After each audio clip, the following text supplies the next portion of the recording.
माननीय Shri Raghav Chadha, need for judicial reforms in the country. Sir, हम भारत के लोग अदालत को न्याय का मंदिर कहते हैं। आम आदमी जब इस अदालत की चौखट पे जाता है तो उसे विश्वास होता है कि न्याय जरूर मिलेगा। जैसे ऊपर वाले के दरबार में देर है अंधेर नहीं, ऐसे ही ये माना जाता है कि समय भले लग जाए लेकिन अन्याय नहीं होगा। और समय समय पर जुडिशरी ने अपने इस भरोसे को, विश्वास को और मजबूत भी किया है। लेकिन हाल ही में घटी कुछ घटनाओं के चलते देश चिंतित है और फोकस जुडिशियल रिफॉर्म्स पर है।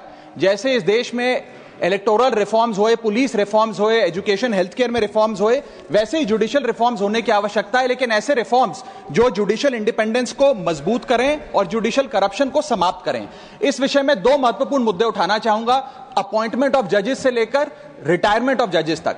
सर, जहां तक अपॉइंटमेंट ऑफ जजेस की बात है, समय समय पर कोलिजियम सिस्टम की शॉर्टकमिंग्स यानी कि खामियां लॉ कमीशन की रिपोर्ट्स, लीगल ल्यूमिनरीज के बयानों के माध्यम से सामने आई और शायद इसी के चलते एनजेएसी जैसे कानून को लाने की जरूरत भी पड़ी।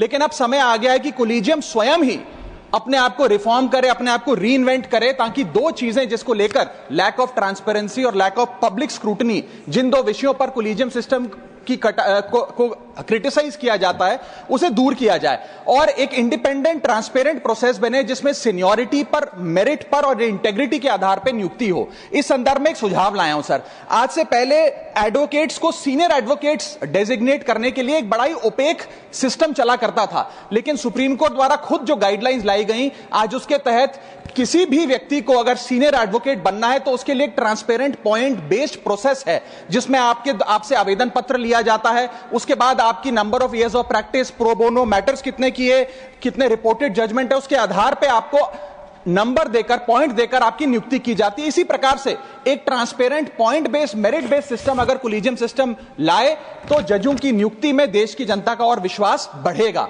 और दूसरा विषय है सर, रिटायरमेंट ऑफ जजेस से संबंधी। इस देश में एक चलन चलता आया है कि रिटायरमेंट के बाद सरकारें जजेस को एग्जीक्यूटिव या एडमिनिस्ट्रेटिव रोल में नियुक्तियां देती हैं, जिसके चलते conflict of interest, executive interference in judiciary और influence over pre retirement judgements के कई सवालिया निशान खड़े हो जाते हैं। मैं चाहूंगा कि पोस्ट रिटायरमेंट जॉब से संबंधी कुछ रिस्ट्रिक्शंस लाई जाएं। जैसे इस देश में article 148 of the Indian constitution साफ तौर पे कहता है कि सीएजी यानी कि controller auditor general of India की रिटायरमेंट के उपरांत, कार्यकाल की समाप्ति के बाद उन्हें किसी भी सरकारी पद पे कोई राज्य या केंद्र सरकार नियुक्त नहीं कर सकती।